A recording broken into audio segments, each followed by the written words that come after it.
स्वागत है आपका। आप देख रहे थे all India news Raj Kundra के साथ।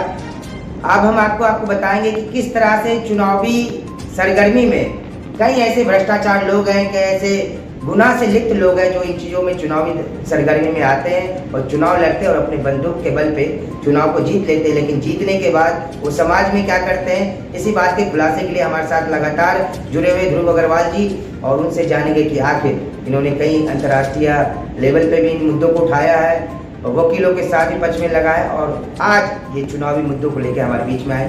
क्या कहते हैं इनसे जानते। सर, क्या कहना है आपको? चुनाव लोग आते हैं और आके बंदूक के बल पे जीत जाते हैं, उनको लेकर। देखिए, जो इस बार की जो लोकसभा है और विधानसभा है उसमें सजा जो है अपराधियों की संख्या निरंतर बढ़ती चली जा रही है। और अभी एमएलसी का चुनाव हुआ इस नोएडा क्षेत्र में। नरेंद्र भाटी जी जो कि पूरे जो है माफिया कहे जाते थे, हमेशा समाजवादी पार्टी से हुआ करते थे और रेत माफिया, उन पर कई आईएएस अफसरों को कुचलने का या उनको प्रताड़ित करने का आरोप भी लगा।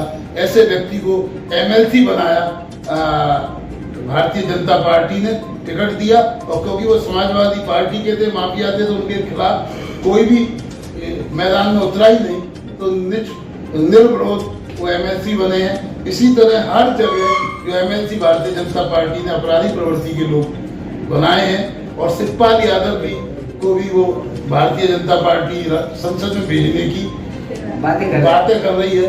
तो हमको लगता है कि हम लोग जो है, मैं काफी सालों से सन 2004 से ही धर्म युद्ध अर्थ क्रांति मूवमेंट चला रहा हूँ और मैं क्या चाहता हूँ कि सजा याफ्ता व्यक्तियों को ना टिकट मिले, बल्कि सजा याफ्ता पार्टियों को राजनीतिक दल बनाने पे भी रोक लगे, सजा याफ्ता लोगों को राजनीतिक पार्टी का पदाधिकारी बनने पर भी रोक लगे और सजा याफ्ता पार्टियों को कोई भी सरकारी जो पॉलिटिकली नॉमिनेटेड पोस्ट है उन सब पे भी रोक लगे।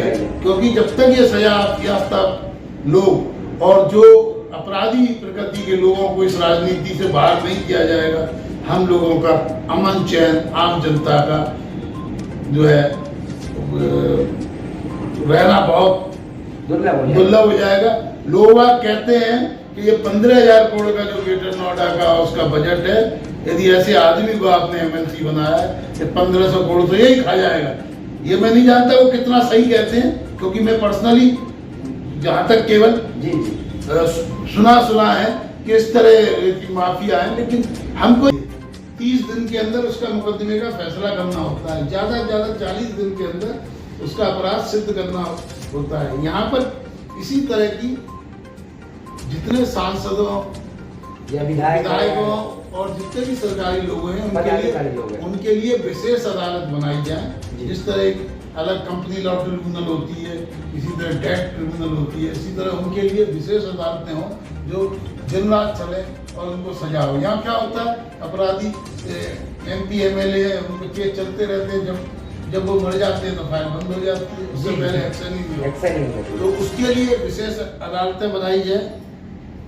साथ ही जो संस्थाएं जो नाम से धार्मिक संदेश देती हैं, जैसे मुस्लिम लीग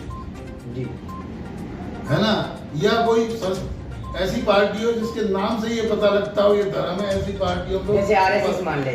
हाँ, तो आरएसएस पे तो पंजीयन है नहीं, लेकिन जो धर्म से ही कि पार्टी हो कि हिंदू पार्टी कि ये शिवसेना या ये आपको लगे कि ये जो पार्टी है मुस्लिम लीग, ऐसी पार्टियों को जिसके नाम से धर्म का संकेत मिलता हो, ऐसी पार्टियों को रजिस्टर ना किया जाए।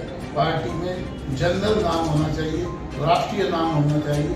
धार्मिक और जातिवादी पार्टियों को अलग कर दिया, उनको रजिस्ट्रेशन ही ना मिला। ये तो कुछ सुधार मैं आपको बताना चाहता हूँ चुनाव के बारे में।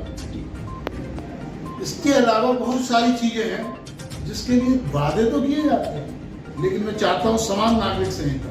अरे 1950 में 26 जनवरी को संविधान बना, 1951 केवल 1 साल के अंदर हिंदू कोड नेहरू जी ने ला दिया। आप हर बार बात करते हो, चुनाव जीतते हैं कि हम समान नागरिक संहिता लाएंगे।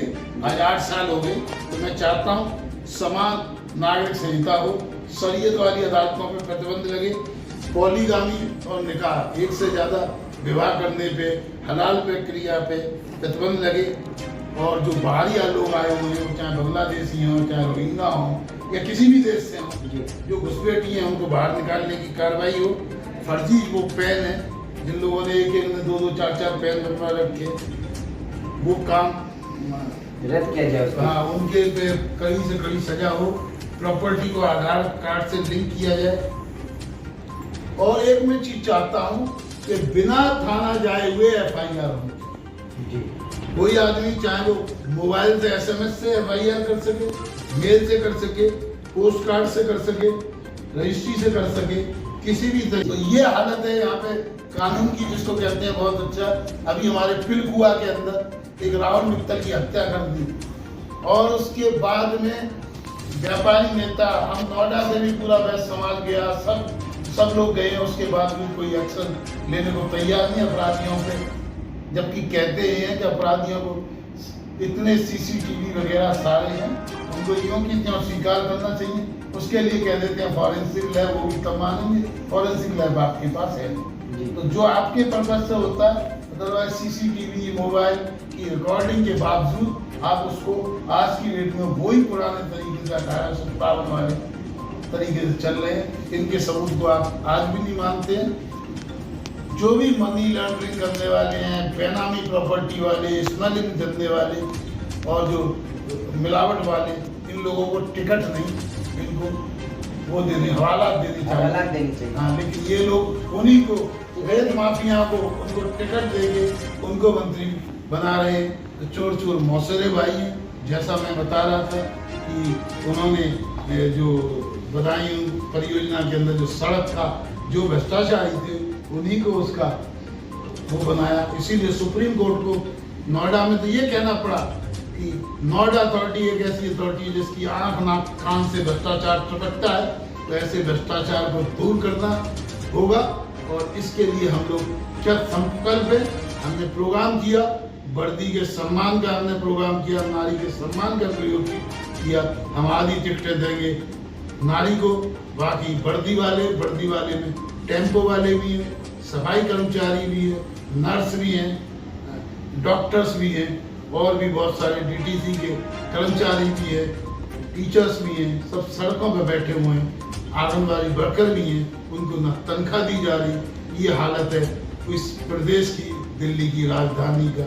न जल है, न बिजली है, न तनख्वाह है और न काम है लोगों पे। जी। तो ये थे ध्रुव अग्रवाल जी, जिन्होंने बताया कि समाज में किन किन कुनीतियों पे काम कर रहे हैं और किन किन लोगों को चाहते हैं कि ये चुनाव लड़ना चाहिए और चुनाव की प्रक्रिया क्या क्या होनी चाहिए। इनकी जुबानी आपने कुछ सुनी। लगातार हम बने हुए उत्तर प्रदेश में, लेकिन लेते एक छोटा सा ब्रेक के बाद